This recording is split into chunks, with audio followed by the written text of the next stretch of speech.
श्री कृष्ण के नगरी मथुरा में कई वर्षों पहले एक अंग्रेज बांध बनाने आया। उस अंग्रेज ने यहाँ पर आकर उस बांध को बनाने का काम शुरू कर दिया। बांध अभी कमजोर ही था कि एक दिन बहुत जोर से मूसलाधार बारिश होने लगी।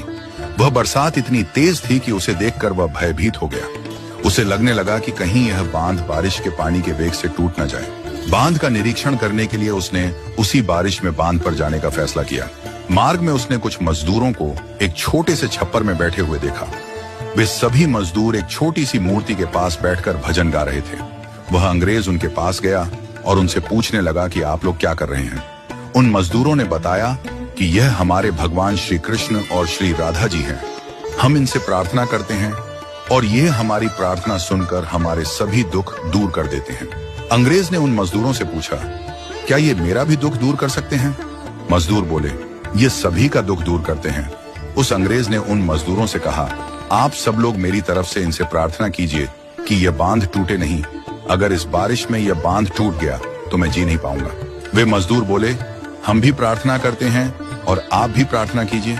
इसके बाद वह अंग्रेज आंखें बंद करके भगवान श्री कृष्ण और श्री राधा जी से प्रार्थना करने लगा। उस घनघोर बारिश में वह अंग्रेज उस बांध के ऊपर चढ़ गया और बांध के बीच में जाकर खड़ा हो गया। कुछ ही देर बाद उसने देखा कि बांध के नीचे दो छोटे बालक मिट्टी से खेल रहे हैं। उन्हें इस प्रकार खेलता देख उसे बहुत आश्चर्य हुआ। उनमें से एक बालक गोरा था और एक बालक सांवला था, जिसने मोर मुकुट पहन रखा था। उसने उन दोनों बालकों को जोर से चिल्लाकर कहा, यहाँ से चले जाओ, बांध के पीछे पानी बढ़ रहा है। ये बांध टूटने वाला है, तुम दोनों पानी में बह जाओगे। लेकिन वे दोनों बालक उसकी बात सुनने को तैयार नहीं थे। वे दोनों बालक मिट्टी उठा उठाकर बांध की दरारों में भर रहे थे। अंग्रेज बार बार चिल्लाकर उन दोनों बालकों को वहां से चले जाने के लिए कह रहा था, लेकिन वे दोनों बालक उसकी बात नहीं सुन रहे थे। तब उसने बहुत जोर से मजदूरों को आवाज लगाई और कहा, जल्दी से यहाँ पर आओ। उसकी आवाज सुनकर सभी मजदूर दौड़ते हुए उसके पास आए। जब उन्होंने बांध के नीचे देखा तो उन्हें वहां पर कोई भी दिखाई नहीं दिया। मजदूर बोले, साहब, वहां बांध के नीचे तो कोई भी नहीं है।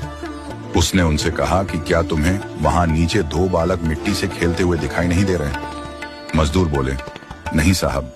फिर अंग्रेज बोला, वे दोनों बालक मिट्टी उठा उठाकर बांध की दरारों में भर रहे हैं, ये तुम सभी को क्यों दिखाई नहीं दे रहा?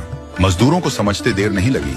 वे बोले, साहब, लगता है भगवान ने आपकी प्रार्थना सुन ली है। वे दोनों बालक और कोई नहीं, भगवान श्री कृष्ण और श्री बलराम जी हैं।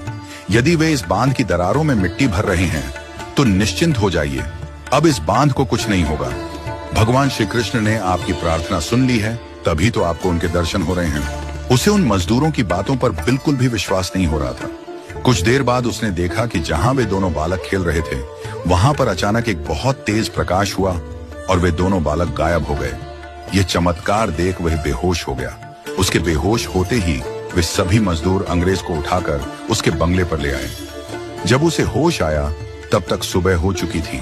सुबह उसे मालूम हुआ कि पूरी रात बहुत ही तेज मूसलाधार बारिश हो रही थी और ऐसी भीषण बारिश में भी वह अध पका बांध जस का तस खड़ा था, उसे कुछ नहीं हुआ था।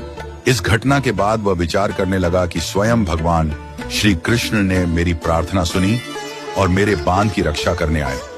इसके बाद उसका सांसारिक जीवन से मोह भंग हो गया और उसने सब कुछ छोड़कर भगवान श्री कृष्ण की भक्ति करने का निश्चय कर लिया